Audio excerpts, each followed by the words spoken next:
was thinking of like wearing different clothes, but I don't have any other clothes. Anyway, no. So there's a really interesting comment actually. Before we get into this video, so this video is going to be about what all this shit is, how I hurt my back. I saw this neuropathic bioenergetics like doctor yesterday here in Medellin at the dance, the dance studio that I study dance at, like salsa dancing and stuff and movements and all this stuff. It's really amazing. Like I literally told the girl, I don't want to dance like a white guy. I don't want to dance like an extranjero, which they call them here, like foreigners. I want to dance like a Colombian, right? So basically I have every day, I go in there for like 2 hours. I go like this and I'm just,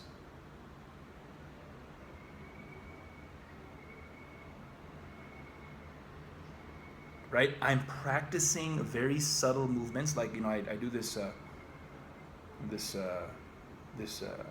8 thing, like infinity, right? They call it ocho, right? And I'm doing this for like 2 hours a day because I'm so stiff. And this is something for you to remember too. It's almost like the Gary Vee playing the long game. Like if I started learning the steps all of a sudden, like the little turns and the little hair curls and all this fancy shit, and I'm not good at the movements, what's the point? Like you have to get good at the fundamentals first before you do anything amazing. So that's something that very, very big insight I want you to know. And the video is not even about that. I always go on tangents, but just letting you know that if you're gonna learn salsa dancing, you want to look good. You want to look like a Colombian guy or like a Brazilian guy or like a Latin guy. Learn the fundamentals first. Don't just start learning the steps. That's what all the white guys are doing, and I see them after 3 months, 6 months of dancing, and they look horrible. And the girls know that, right? I mean, think about it. Like any girl in the world, who would she rather dance with? Like a local, like a Latin guy or some like white dude? You know what I mean? It's like obvious. So even if you're white or black or whatever, Chinese, Indian, whatever you are, any other race, Scandinavian is white, but you know what I mean. I think I covered everything. Whatever you are, learn the fundamentals of anything you do first. Even if it takes me like 40 hours to like become a little bit good at movements, that's what I'm gonna do, right? And even when you like step, you don't want to like step and be like all jittery and jerky. You want to be like very smooth. You want to like move very smoothly. So that's what I'm learning. It's all I'm learning right now. It's so weird. Everyone thinks I'm like a fucking weirdo. They call it la figura, but whatever. So I hurt my back. I did squats. I did 4 sets of 12. With just 1 plate on each side, and I really hurt my back because then I did like kettlebell swings, then I did some more like dumbbell press stuff, a lot of like lower back shit, and I know that my posterior chain and my glutes I had been working on for a while, like for like the whole week, and so they kind of gave out and my lower back took over and I hurt my lower back. So I was in bed for like 2 days. Pretty much 2 days straight. I couldn't even walk. Yesterday I could walk. I went to the doctor. This guy was fucking amazing. Like he knows Alexander Lowen. He knows Wilhelm Reich, all the guys that Elliot Hulse, his mentors, like Osho. Like he understands this shit. This guy's in Medellin. He's like a Medellin trained doctor, Colombian trained doctor. Amazing guy. So what did he do? He saw my back, he asked me all these questions. And one really interesting thing he told me is that Farhan, and by the way, this whole thing was in Spanish, right? So like, dude, my Spanish is becoming amazing. Like seriously good. Oh, another tip for you. If you go in any city, make sure that your Spanish is like local slang. So this is very smart, right? This is like genius, by the way. When I came to Colombia, the first thing I did was I hired a local lady, Maria is her name, and she's very like thug, very like gangster slang. So I learned all the local slang from her. So now, instead of saying "Cómo estás," I say "¿Qué hubo, huevón?" Right? It's like, or "¿Qué hubo, querida?" It's like "What's up?" or shit like it's just like so local. It's just cool, right? Or something like parcero. Parcero is like, it's like better than dude. It's like homie. What up, homie? Stuff like that. If you say, hey, what up, homie, in the hood, like they know you're from there. So, I don't ever get robbed. I don't get like hustled by taxi drivers. They think I'm from here. I'm always speaking local. So make sure you do that. Whenever you go in a new country, learn the local slang first. All these white guys, they've been here for 2 years, 3 years. They don't even know the local slang. I know it because I learned that first. People are so happy when they see me say that. Like, it's just psychological. It's just emotional attachment, right? It's personality. It's like once you have that childhood attachment type terminology, you say that to somebody, they're like, holy shit, this guy's my brother. Holy shit, this guy's a pal. This guy's one of our buddies here.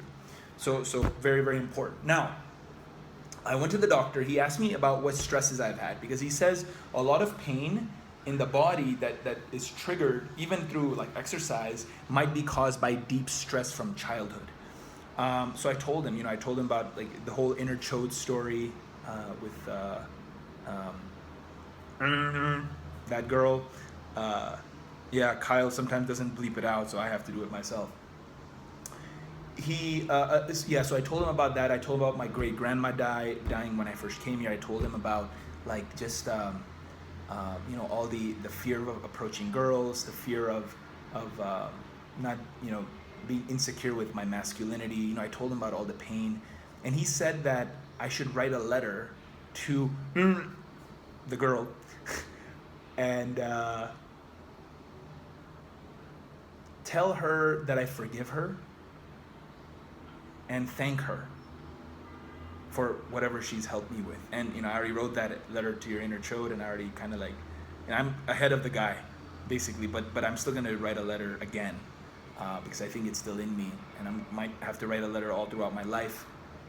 But that's what he did. And then what he did was he knows that it's known as ear reflexology. I haven't read a lot about it, but basically I told him exactly where it hurt me. It's in the erector spinae muscle, like it's the attachment between the buttocks or the glutes and the lower back. It's just like right there on the left side, and that's been a problem for me for a while.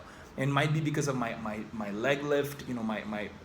My right leg was shorter than my left leg. I mean, it still is, but I didn't have the lift for like 33 years.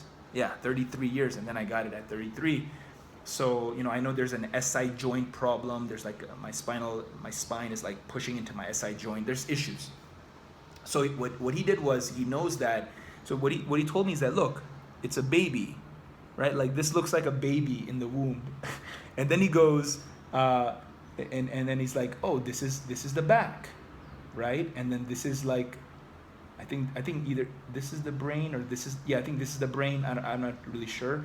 But anyway, so he said, so the points from the lower back that are on the ear, he put these 3 patches, and he said every day, 3 times a day, 3 to 4 times a day, push on it like 15 times each of those spots, and it's gonna help your lower back. I don't fucking know. I haven't done the research, but I'm gonna try it, like whatever. See what happens. So I'm gonna do that for 7 days, and he's gonna see me again. The guy was amazing. He made me do these breathing exercises on the bed, like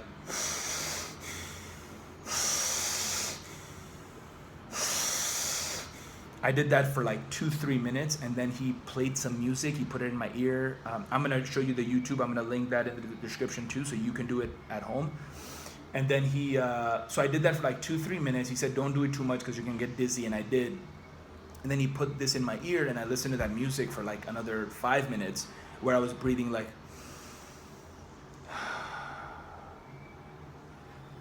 very slowly, very like tranquilo, right? Very, very chill. And and then I felt way better. I felt very relaxed, very light-headed, light-hearted. And the guy's amazing. I mean, I have a bioenergetics mentor in Medellin. Imagine that shit. Anyway, I wanted to leave you with that. 10 minutes, man. These videos are becoming long. That's the story. I'm gonna tell you what happens here with the lower back. He told me 1 month no lifting. I have to just do calisthenics and like pull-ups and stuff. Whatever, I'll figure it out. I'll tell my personal trainer this fact. And that's it for the video. Hit the like button if you got something out of this. And subscribe to the channel, hit the subscribe button, comment. Oh, let me know about your back pain. You get back pain? Is there a problem with your posterior chain? Any mobility issues? Let's talk about these things. Breathing exercises. Do you do like Wim Hof stuff? What has helped you the most? Send me some links or some books that might have helped you, but I don't have that much time to read because I'm reading so many science papers, but I'll try to do my best. Thanks again, everyone, for your amazing help. Really, really appreciate what you're doing. And from the bottom of my heart, without you guys, I'm nothing. So thanks a lot, and keep reclaiming your masculinity. Ciao, man.